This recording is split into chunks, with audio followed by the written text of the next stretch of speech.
Pada sore hari, mereka semua bergegas menuju tembok perbatasan kota untuk melakukan uji coba meriam terbaru.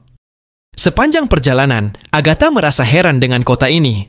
Bagaimana mungkin kota sebesar ini mampu menampung 30.000 penduduk tanpa kekurangan pangan maupun kebutuhan lainnya? Tak lama kemudian, mereka tiba di tembok dan disambut oleh tim artileri. Melihat tembok tersebut yang polos tanpa parit maupun duri, Agatha sempat mengejeknya. Namun, Roland membalas, "Sudahlah, jangan banyak komentar. Lihat dulu." Kemudian ditunjukkanlah senjata baru, 152 mm howitzer, peningkatan dari meriam 12 pound field artillery. Kini terdapat 4 laras, 1 laras panjang untuk jarak jauh, dan 3 laras pendek untuk jarak dekat. Agatha semakin heran melihat betapa antusiasnya Roland terhadap senjata ini. Tak lama kemudian, mereka bersiap menembak dan semua diminta untuk menutup telinga. Tembakan pertama menggunakan laras panjang. Agatha tidak melihat hasil apapun, sehingga ia bertanya-tanya apakah ini hanya untuk menggertak musuh. Roland lalu menyelidiki titik jatuh proyektil yang ternyata sangat jauh, bahkan hingga melewati bukit. Setelah dijelaskan bahwa jarak tembaknya memang sejauh itu, Agatha terkejut. Dari sudut pandang ilmu pengetahuan 4 abad yang lalu, mustahil meriam semacam ini bisa dibuat. Selanjutnya dilakukan uji coba 3 tembakan jarak dekat. Setelah melihat hasilnya, Agatha bertanya siapa yang menciptakan senjata tersebut. Roland menjelaskan bahwa itu merupakan hasil kerja sama antara manusia dan para penyihir. Anna yang menangani peleburan logam, Lucia yang memurnikan bahan, dan Sylvie yang mendeteksi kecacatan. Semuanya adalah penyihir non-petarung. Dari sini, Agatha mulai percaya bahwa manusia bisa mengalahkan iblis. Pada malam harinya, Roland berdiskusi dengan adiknya. Mengingat perang besar sudah dekat, ia meminta Tilly untuk tinggal di kota perbatasan bersamanya. Dengan demikian, kerjasama antar penyihir akan semakin erat dan kemungkinan memenangkan perang pun meningkat. Penyihir dari Pulau Tidur, Sleeping Island, juga diundang untuk datang dan akan dibuatkan asrama khusus bagi mereka. Namun, mereka tetap berada di bawah kepemimpinan Tilly, bukan masuk dalam Witch Union yang berada di bawah pemerintahan balai kota. Menurut Tilly, tawaran ini cukup menarik karena ia juga tertarik pada ilmu pengetahuan yang belum pernah ia pelajari. Namun, keputusan ini tidak bisa diambil sepihak dan perlu diskusi lebih lanjut dengan para penyihir di Pulau Tidur. Oleh karena itu, untuk sementara ia menolak dan diskusi pun gagal mencapai kesepakatan. Setelah Tilly pergi, Roland menceritakan kepada Nightingale tentang masa lalunya, yang menjadi alasan mengapa Tilly tidak langsung percaya padanya. Namun, menurut Nightingale, Tilly tidak membenci Roland. Jika ia membencinya, ia tidak mungkin bersedia tinggal di kota ini. Ia juga menambahkan bahwa jika para penyihir dari Pulau Tidur benar-benar datang, mereka pasti akan sangat sibuk. Tiba-tiba, Agatha datang. Setelah mengamati berbagai teknologi yang dikembangkan oleh Roland, ia menjadi penasaran dan ingin mempelajari konsep-konsep seperti flintlock, meriam, mesin uap, dan sebagainya. Ia menyadari bahwa akses terhadap pengetahuan tersebut hanya dapat diperoleh jika menjadi anggota Witch Union. Oleh karena itu, ia memutuskan untuk bergabung. Meskipun awalnya enggan bekerja sama dengan manusia, ia mengakui bahwa jika hidup di masa federasi dahulu, Roland pasti memiliki kedudukan tinggi. Namun, Agatha mengajukan syarat. Ia akan bergabung selama Roland tidak menyakiti penyihir dan tidak memusuhi sisa-sisa federasi. Roland menjawab bahwa ia tidak mungkin menyakiti para penyihir. Namun, untuk tidak melawan sisa-sisa federasi, ia tidak dapat menyanggupinya karena ia menduga bahwa gereja saat ini merupakan wajah baru dari federasi. Setelah dijelaskan panjang lebar, Agatha pun akhirnya memahami situasinya. Keesokan harinya, Agatha menjalani tes kekuatan sihirnya, yaitu kemampuan pembekuan. Dari yang awalnya hanya mampu mengeluarkan suhu rendah, kekuatannya telah berevolusi. Kini ia mampu membekukan zat seperti oksigen, hidrogen, dan nitrogen. Berkat latihan keras, ia juga berhasil mengidentifikasi 3 wujud zat: padat, cair, dan gas. Pada masa federasi dahulu, Setiap penyihir yang berevolusi akan didokumentasikan untuk generasi berikutnya. Mereka juga mengklasifikasikan sihir ke dalam beberapa tipe. Dasarnya sama seperti yang dijelaskan Roland, hanya saja ada cabang tambahan dalam kategori pemanggilan, yakni pemanggilan dan pembentukan. Sihir pemanggilan mengharuskan penyihir terus mengalirkan mana agar wujud yang dipanggil tetap ada, seperti Anna yang dapat mengeluarkan api.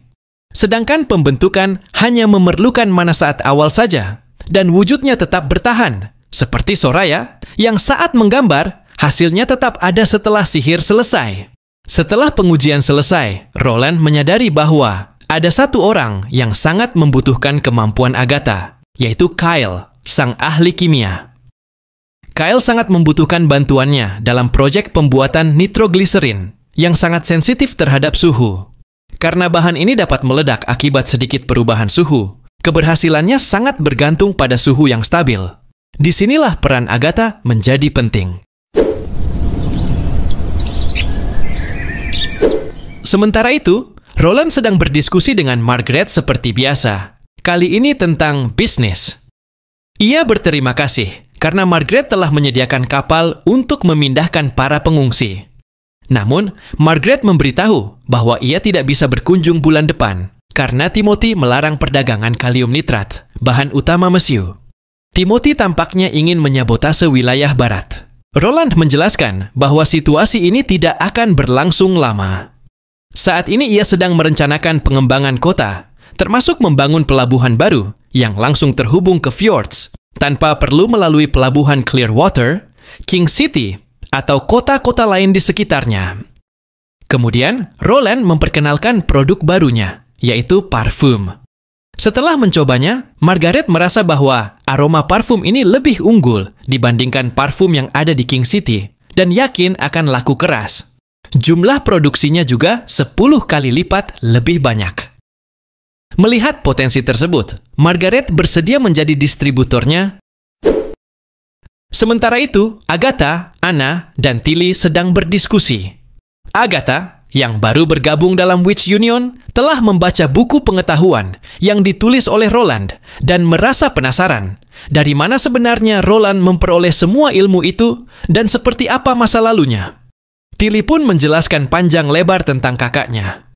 Menurut Agatha, jika Roland hidup di masa federasi, ia pasti akan memiliki kedudukan tinggi, setara dengan penyihir tingkat atas. Sementara itu di Longsong Stronghold, Petrov baru saja terbangun dari tidurnya dan bersiap-siap menghadiri panggilan Roland di kota perbatasan. Di sampingnya tampak seorang perempuan, entah istrinya atau bukan, berusaha menahannya agar tidak pergi. Namun Petrov tetap berangkat karena ia harus menghadiri pertemuan penting tersebut. Dalam perjalanan, Petrov menemukan keributan yang disebabkan oleh sekelompok anak tunawisma. Salah satu dari mereka ternyata mengalami kebangkitan sebagai penyihir yang memicu kepanikan warga. Ternyata, sebagian dari mereka masih setia kepada ajaran gereja, meskipun pengaruh gereja sudah dihancurkan di wilayah tersebut. Orang yang menyebabkan keributan itu kemudian ditangkap untuk diinterogasi. Petrov pun ingin melihat langsung kekuatan bocah yang diduga penyihir itu. Setelah memastikan kebenarannya, Petrov membawanya ke kota perbatasan.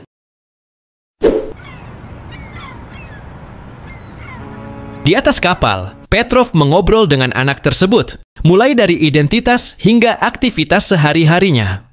Anak itu bernama Pepper. Petrov menyadari bahwa anak ini telah mampu menggunakan kekuatannya untuk bertahan hidup, meskipun masih meremehkan pengaruh gereja. Setibanya di kota perbatasan, Petrov langsung menghadap Roland dan menyampaikan rencana perluasan kota yang akan membentang dari hutan di bagian barat hingga Longsong Stronghold. Setiap bangsawan yang tinggal di wilayah tersebut wajib mengikuti aturan baru. Petrov bertanya bagaimana ia bisa berkontribusi. Roland menjelaskan bahwa jabatan wilayah yang dimiliki para bangsawan tidak akan diakui dalam pemerintahannya, tetapi tanah mereka masih dapat diakui dan diwariskan. Petrov mempertimbangkan keuntungan dan kerugiannya. Ia menyadari bahwa jika Longsong Stronghold menolak tawaran Roland, maka pada akhirnya wilayah itu akan ditaklukkan juga. Saat hal itu terjadi, tanah dan bisnis keluarga bangsawan akan tetap diakui. Hanya kekuasaan atas wilayah yang tidak. Oleh karena itu, para bangsawan harus memilih untuk bergabung atau tidak. Petrov memutuskan untuk mempertimbangkannya dan perlu melaporkan terlebih dahulu kepada ayahnya. Menurut Roland, Petrov adalah orang yang cerdas. Jika ia terus belajar dan bersungguh-sungguh, ia akan menjadi pemimpin wilayah yang baik. Di masa depan, jika seluruh kerajaan telah berada di bawah kekuasaan Roland, ibu kota pun akan dipindahkan dari King City ke tempat yang lebih strategis. Nightingale kemudian melaporkan bahwa akan ada penyihir baru yang ingin bergabung. Demi keamanan, proses seleksi dilakukan terlebih dahulu oleh Wendy, Nightingale, dan Scroll. Mereka memastikan penyihir yang datang benar-benar berniat bergabung dengan Witch Union dan memverifikasi identitas mereka. Barov tiba-tiba masuk dan mempertanyakan keputusan Roland untuk merekrut penyihir dengan gaji tinggi, serta mengapa tidak mencari penyihir secara terang-terangan. Dan ternyata alasannya, ia tidak ingin disamakan dengan gereja. Ia ingin para penyihir datang secara sukarela. Wendy kemudian memperkenalkan penyihir baru yang masih kecil, yaitu Pepper. Tidak seperti Anna atau Agatha, Pepper masih bingung dengan keadaannya, sehingga pengujian kekuatan akan dilakukan nanti. Wendy membantunya beradaptasi, sesuai dengan keahliannya sebagai seorang kakak. Anak itu sangat kurus, dan kondisinya mengkhawatirkan. Tilly dan Luna datang, ingin mengetahui kekuatan Pepper. Ia mengaku bisa melelehkan salju, dan mendinginkan air dengan cepat. Wendy awalnya mengira itu manipulasi suhu, tetapi tidak masuk akal karena dua efek tersebut berlawanan. Saat diuji dengan air berbusa, hanya busanya yang hilang. Sementara itu, Petrov memutuskan untuk bergabung dengan Roland. Ia percaya pada kemampuan Roland dalam memerintah, terbukti dari kota perbatasan yang berkembang pesat. Ia yakin wilayah keluarganya, Honeysuckle, akan bisa berkembang seperti itu juga. Roland meminta Petrov menyampaikan kabar ini kepada keluarga bangsawan lain di Longsong Stronghold. Roland juga mengapresiasi tindakan Petrov dalam insiden penyihir baru tersebut. Penduduk yang masih terpengaruh doktrin gereja harus segera diatasi. Setelah Petrov pergi, Roland memiliki waktu luang dan memutuskan berjalan-jalan di taman. Ia penasaran dengan laporan Wendy mengenai kekuatan Pepper. Di taman, Roland terkejut melihat banyak pohon besar. Ketika berjalan di antara pohon-pohon tersebut, ia merasa seperti berada di antara makhluk raksasa. Ternyata, itu adalah kemampuan Leaf yang telah berevolusi. Ia bisa berubah menjadi pohon-pohon itu dan merasakan segala sesuatu di sekitarnya. Manusia, hewan, api, dan lainnya. Leaf juga bisa mengambil alih hutan liar, meskipun butuh waktu.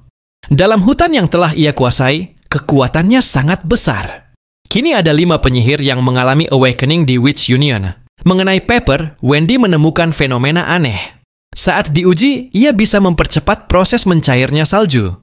Roland awalnya mengira itu kemampuan manipulasi waktu, tapi kemudian menyimpulkan bahwa Pepper kemungkinan besar adalah katalis alami. Kemampuannya sangat berguna, terutama dalam bidang kimia. Produksi asam sulfat dan asam nitrat menjadi lebih lancar, dan konsep pembuatan bahan peledak serta pengembangan senjata otomatis menjadi lebih mudah. Tiba-tiba lonceng berbunyi. Nightingale segera keluar untuk menghadapi serangan binatang iblis. Selama musim salju, para penyihir petarung mudah bosan jika hanya berdiam diri. Jadi setiap ada ancaman, mereka langsung bertindak. Berbeda dengan penyihir non-petarung, karena itu Roland memanggil Soraya untuk menggambar kartu baru, yaitu poker. Sementara itu, Verlin dan istrinya, Irene, sedang berbelanja di pasar. Ketika Irene memilih daging terlalu lama, Verlin mengantre membeli gandum. Banyak orang menyapanya dan mengajaknya mengobrol. Dahulu, saat ia masih seorang kesatria, tidak ada yang bersikap demikian, kecuali Irene. Penjual gandum tersebut ternyata adalah mantan muridnya yang sedang magang. Setelah membeli gandum, Verlin melihat Agatha lewat. Ia terkejut karena pernah melihatnya di aula keluarga. Agatha sangat mirip dengan salah satu leluhur keluarganya. Verlin penasaran bagaimana Agatha masih hidup. Ia lalu pergi ke kediaman keluarganya di Longsong Stronghold untuk memastikan. Saat tiba di kediaman keluarganya, ia diejek oleh kakaknya karena kini bekerja sebagai guru rakyat jelata. Tak lama ayah mereka datang dan melerai pertengkaran. Setelah memberikan salam, Verlin dan ayahnya masuk ke ruang kerja. Dalam perjalanan, Verlin kembali memastikan wajah perempuan yang ada di aula keluarga mereka. Dan ternyata benar, foto tersebut identik dengan Agatha. Di ruang kerja, Verlin menyampaikan informasinya.